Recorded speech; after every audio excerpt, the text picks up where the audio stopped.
Hello and welcome to Always Bored, Never Boring. So it's here again, Halloween. And in celebration of the spookiest night of the year, I am going to review something truly terrifying. This is Final Girl from Van Ryder Games, which is a re-implementation of their Hostage Negotiator card and dice-driven game system.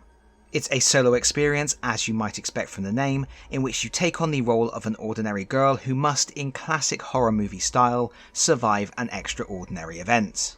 It is the perfect game for Halloween, not because it has a horror movie theme, but because it is an absolute bloody nightmare. Make no mistake, and it pains me to say it, Final Girl is perhaps the biggest disappointment I have had as a gamer. At first blush, it is my ideal game. It's a solo game designed from the ground up for just a single player.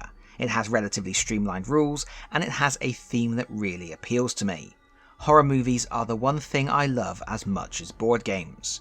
So I really wanted to like this. And while I would never say this is a terrible game, I will say for me, this is a terrible game. So dim the lights, grab your popcorn and hide behind the sofa. This is Final Girl. The first thing to be aware of with this game is the unusual way in which it's packaged for retail. You must buy the core box. However, that core box isn't a complete game. You also need to buy at least one of the many feature film boxes to use in conjunction with the core box. Either product on its own is useless. While this approach does let you jump into the game with the feature film that best suits your interests, and makes it easy to switch between themes or mix and match the Final Girls, killers and locations from different sets, it does come with the risk of people buying half an unplayable game if they aren't paying enough attention. And, I don't know, it almost feels like you are being forced to buy an expansion before you even play the game. There's some kind of psychological effect that comes from the requirement of buying two boxes that makes you feel like you are overpaying, or being railroaded into additional purchases, even if the two boxes combined may cost less than many other games. I only have one feature film box, and it's the Falconwood Files, inspired by the superb television series Stranger Things, and I will admit, I did think maybe I shouldn't review this game without first buying and trying a few different feature film boxes, just in case I had picked a bad one to start with. However, the more I thought about it, the more I realised two things. One, it was the core gameplay that I didn't enjoy, regardless of the feature film I was playing, and two, I'm not going to throw good money after bad trying to find a way to like a game that didn't wow me in the first instance just because I really want to like it. To get started, there is an arduous setup process that involves sorting, combining, shuffling and arranging components from 2 or 3 different boxes. You set up the player board from the core set box along with a starting hand of basic action cards and a tableau of advanced action cards grouped by name in ascending order of cost.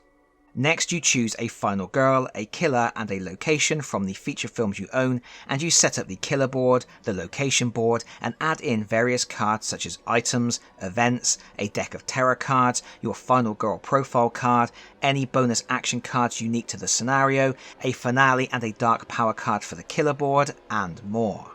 The starting arrangement for the killer, Final Girl and victims is determined by a randomly drawn card, and then you randomly draw a mission related to your chosen location which has a further list of setup instructions and special rules you need to follow. Don't forget to set the starting horror level, starting time level, starting bloodlust level, and starting health for the Final Girl and the killer, and then draw the top event card and follow the instructions on that too. And then you can begin playing. I have kept the setup explanation brief here, but trust me, it is laborious, and the teardown as you separate out the cards and components to return them to their respective boxes is even worse. For a solo game like this, I want something that I can play quickly at the end of the evening, something I can set up in a few minutes to enjoy a short blast of horror-fueled fun before packing it all away effortlessly in time for a night of sleepless dread. But when the game can take longer to set up than play, it's a significant barrier to entry for something so lightweight.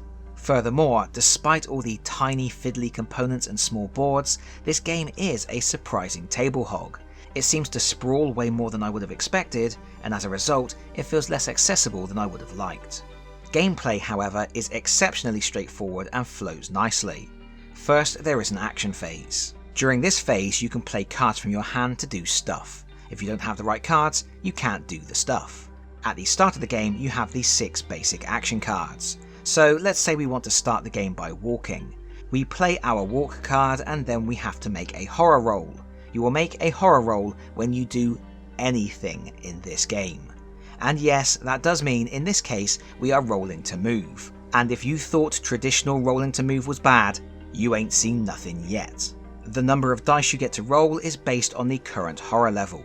At the start of the game, this usually means you get 2 dice. When horror goes down, things are going well and the number of dice you roll increases. When horror goes up, things are going badly and you roll less dice. So yeah, rich get richer and spiraling defeat mechanisms are baked right into the core system there. When things go bad, they will generally get worse, and that sucks. The custom dice have 2 successes, 2 partial successes and 2 blanks, and every action card has 3 outcomes based on the number of successes you roll. If you roll 2 successes, a 1 in 9 chance on 2 dice, you get the best result. In the case of our walk action, we can move 2 spaces. However, we must then decrease the amount of time we have remaining by 1. If you roll 1 success, you get to do something, but not so well. In this case, we can move 1 space and still lose 1 point of time. If you roll 0 successes, something bad usually happens. In this case, we can move 1 space, but we also lose 1 health point and 2 points of time. Alternatively, we can choose to cut our losses and not move and just lose the time. And this, it's just ghastly. I cannot express how much I dislike this core mechanism. Dice hates me, and when even the most basic actions require good dice rolls, games become agonizingly frustrating. This isn't just roll and move, this is rolling to see if you can move. And every action is the same. Look at this basic attack. 2 successes will inflict 1 damage on the killer, 1 success means you and the killer both take damage, no successes mean you take damage and your turn immediately ends. Considering you usually require 2 successes to do what you really want to do, more often than not you are hamstrung by your rolls. So I suppose in that regard the game captures its theme well. You really do get that sense of feeling helpless as a killer stalks you. I just really don't like the way the game does it. What makes it worse is the limited amount of dice mitigation available. As standard, if you fail to roll successes, your only other option is to rely on partial successes. For each partial success you roll, you can discard 2 cards from your hand to turn it into a full success. But discarding 2 cards is such a high price to pay. You are burning 2 more potential actions, and that just increases the frustration. I don't want a game to constantly steal away my options. I want a game to give me all the options, including the ones with which to hang myself. If I lose, I should feel it's because I made bad choices, not because I didn't have any choices. Admittedly, later on you can gain access to a few more ways to mitigate dice rolls. The best are the close call cards, which let you reroll 1 dice or spend 2 time to reroll all of your dice. The biggest downside to those is they aren't action cards, but they are still taking up space in your hand and you can't have more than 10 cards at once. Still, that is a nice trade-off. You are trading having more actions for a better chance of succeeding with the actions you do have. Additionally, you can get the planning card, which is possibly the most absurd thing I have ever seen in a serious game. You can play the planning card to increase the number of dice you roll for your next horror roll. However, to determine how many extra dice, you have to make a horror roll.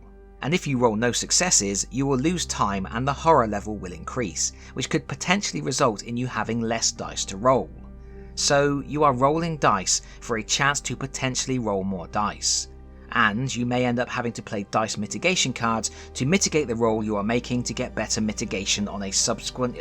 Oh, you know what? Forget it. I hate it. I hate it. While you are performing actions, there are several things you are trying to achieve. Ultimately, you want to kill the killer, so you are trying to attack it to inflict damage.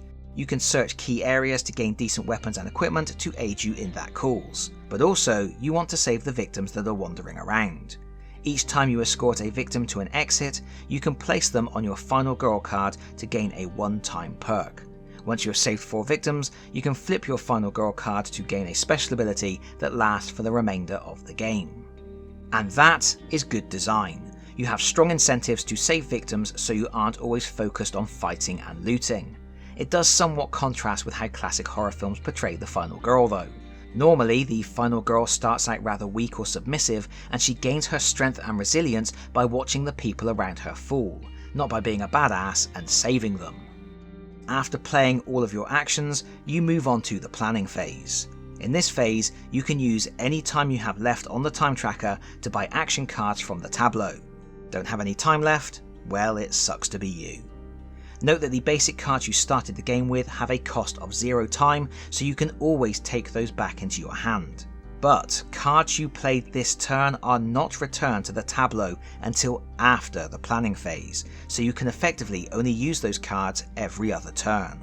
And I am starting to feel like a broken record, but I dislike the planning phase. It's how you acquire the most powerful action cards, but you are buying them with time, and time is also used to perform actions on your turn. Sadly, you will frequently have very little time to spend on cards, so even though you can discard cards you don't want from your hand in exchange for 1 time per card, getting really good cards isn't all that common. This system also leads to death spirals. If you fail actions, it generally costs you even more time, so you get punished twice. You fail in what you were trying to achieve, and you have even less time to buy better cards for the next round. This 1-2 punch means when things go bad, they go dramatically bad, and the system doesn't make it easy to come back from even a few unlucky rolls. More than once I have had a bad turn, which then meant I was unable to buy any cards for the next round, leading to another, even worse turn. And of course, even if you do manage to buy good cards, they can still hurt you if you don't roll successes. Just look at this Furious Strike card, which costs a whopping 4 time. If you fail to roll successes, you lose 1 health, horror increases by 1, and your turn immediately ends. Just awful. Especially because if you have bought too many high value cards, you won't have any cards in your hand that you would want to burn to turn partial successes from the horror roll into full successes. So you are literally wasting your time. After the planning phase, the killer takes a turn. First, the killer will step through the actions presented on the reverse side of the finale card on their killer board. In the case of our Stranger Things inspired Slayer, it will first drag the closest victim into the mirror dimension. Then it will target the closest victim or the final girl, whichever is closer. Then it will make an attack. As there is no move icon in this example, the Slayer is only going to attack someone in its space.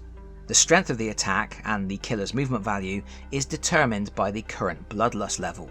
This level increases by 1 each time a victim dies, not only improving attack and movement values, but also granting special perks like increasing the horror level or restoring the killer's lost health. If the Bloodlust level reaches the Dark Power, then you flip the Dark Power card, which remains in effect for the rest of the game. Oh look, the Slayer is in our head now, and we have to discard an action card at the start of each action phase. That's fun. I always enjoy having less options. If the killer is attacking the final girl, you will have a chance to play reaction cards if you've got them. These will generally reduce or negate incoming damage, and may even let you dish out some damage in return.